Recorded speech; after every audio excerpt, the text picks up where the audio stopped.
بنو کنٹونمنٹ پر خودکش حملہ۔ راولپنڈی 15 جولائی کو بنو کنٹونمنٹ پر خودکش حملے میں شہید ہونے والے پاک فوج کے شہداء کو سپرد خاک کر دیا گیا۔ پاک فوج کے شعبے تعلقات عام IMPR کے مطابق شہداء کو ان کے آبائی علاقوں میں مکمل فوجی اعزاز کے ساتھ سپرد خاک کیا گیا۔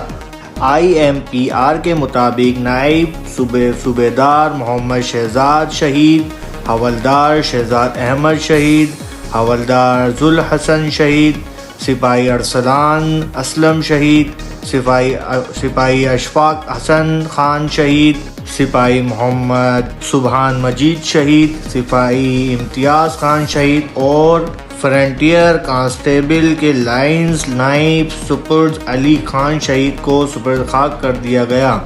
IMPR کے مطابق نماز جنازہ اور تدفین میں پاک فوج کے سینئر افسران، نوجوان لواحقین اور علاقہ مکین بھی شامل۔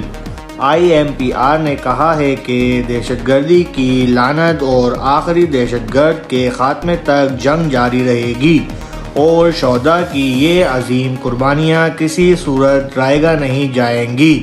رپورٹر شہریار علی گوری، K6 سٹی نیوز، کراچی۔